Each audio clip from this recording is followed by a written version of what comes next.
Olá, hoje eu converso com um profissional que tem uma capacidade imensa de reflexão. Ele é formado em economia, matemática, filosofia, está estudando química, tem uma série de títulos acadêmicos e costuma ser fonte segura nos assuntos mais diversos, como movimentos sociais, responsabilidade da igreja, educação, enfim. É, acima de tudo, um homem culto e de bom humor. Eu converso hoje com o chefe de gabinete da PUC do Paraná, Mázimo Della Justina. Obrigada pela participação, professor. De fato, é uma honra falar com o senhor. Muito obrigado. Bom, o senhor costuma dizer que a linha mestra da sua reflexão, do seu pensamento, passa sempre pela responsabilidade individual. Vamos começar por aí? Sim. Ponto número 1. O Brasil é uma democracia consolidada desde 1988, quando nós votamos a nossa nova Constituição. Hoje nós somos 200 milhões de habitantes. 65 mil desses, aproximadamente, são eleitos. Nós, naturalmente, atribuímos bastante responsabilidade aos políticos, mas, na verdade, ao invés de olhar pela janela e esperar dos outros e acusar aos outros, nós, brasileiros, numa democracia plena que somos, poderíamos aprender também a olhar mais no espelho e perguntar qual que é a minha responsabilidade.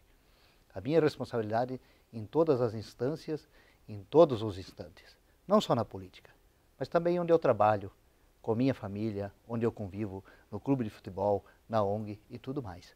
E nesse sentido, se eu tenho consciência da minha responsabilidade, eu vou tentar fazer tudo bem feito a qualquer instante. E aí eu estou contribuindo para uma sociedade melhor. Então, eu ouvi uma fala sua que me chamou muita atenção isso, que o senhor chamava a questão para o exemplo. Essa palavra do exemplo, ela é até um pouco desgastada, né? Um pouco moralista, sei lá, enfim, que concepção fazer aqui nesse momento.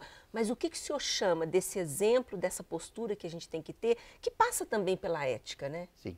Confúcio, um grande filósofo chinês, já 2.500 anos atrás, dizia o seguinte: quando alguém é o exemplo, ele arrasta pessoas. Quando o exemplo não fala, 1000 palavras não vão fazer a pessoa ter nenhum seguidor, né?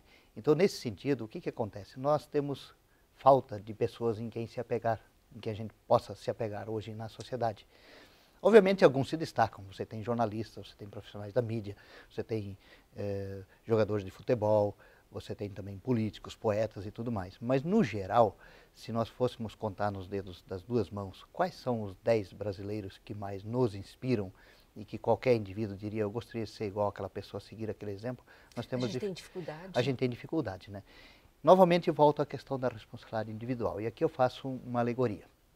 Para você estar sentado aqui hoje, é como se a população inteira do Brasil tivesse que deixar de existir, por você e por mim.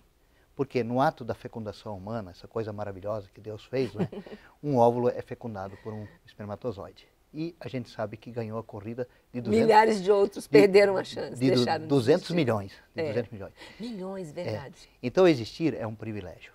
Não digo que existe uma situação determinista, que Deus determinou tudo, em que ponto no tempo deve existir, mas é um privilégio no sentido que, se eu estou aqui e não é o outro que potencialmente poderia estar, todas as manhãs, tardes ou noites, ou quando eu vou dormir, eu devo perguntar assim: escute, será que se a probabilidade de fecundação tivesse sido de outro, essa pessoa estaria fazendo melhor ou pior do que eu? Aí vem aquela frase bonita do Jeremy Bentham, que é um filósofo utilitarista inglês, que diz que só pelo fato de existir, nós temos uma obrigação de melhorar o mundo à nossa volta. Uso uma outra comparação. Às vezes pergunto para alunos, pessoas com quem falo, né, quantos daqui gostariam de ter uma estátua numa praça pública daqui a 200 anos, porque foram um exemplo. E eu vejo as pessoas muito modestas. Na verdade, quando a gente tem noção da responsabilidade individual, e a gente faz bem feito, faz com profissionalismo, faz com graça e com respeito, a gente não pode ter a falsa modéstia também de querer ser o exemplo para os outros.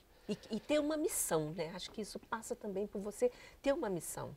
Sim, existir é uma missão. Eu diria mesmo quando eu fico no meu silêncio, quando eu faço o meu trabalho e ninguém está observando, é aí que eu provo se eu tenho integridade ou não. E ser íntegro hoje é uma missão. Então, ao mesmo tempo em que eu critico, vamos dizer, alguém que está sendo acusado numa CPI ou outras coisas de desmandos, eu devo olhar se eu não estou discutindo somente a quantia. Porque às vezes eu me preocupo com o bilhão que alguém desviou e eu não me preocupo com o centavo que eu desviei. Quando não existe integridade, a quantia não importa, importa o princípio. Em termos de princípios, eu acho que nós estamos fracos.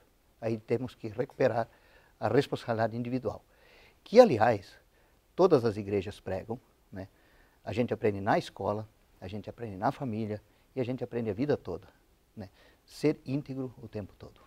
Professor, o senhor foi um voluntário, o senhor estudou em Londres e depois foi um voluntário na África. E eu imagino que isso tenha trazido grandes experiências. O que é essa experiência, essa troca com essa cultura, enfim, com culturas diferentes, trouxeram para o senhor como o ser humano? O que te acrescentou? Bom, eu vim numa família que, felizmente, não me faltou nada. Não era necessariamente uma família rica, pais simples e tudo, né? Mas recebi uma boa educação. Santa Catarina, isso, né? Isso, e uma boa alimentação. Quando eu entrei na faculdade, já aqui em Curitiba, eu vivi um ano na Vila das Torres, fazendo uma experiência junto, na favela, né? Para ver como é que era e tentando ajudar os outros. O senhor acha que todo mundo tinha que ter uma experiência na favela?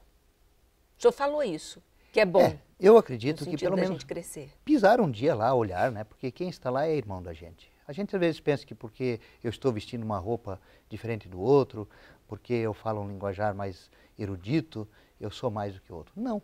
Perante Deus, todos temos absolutamente o mesmo valor. O que acontece é que alguns irmãos da gente tiveram menos oportunidade e outros tiveram mais oportunidades.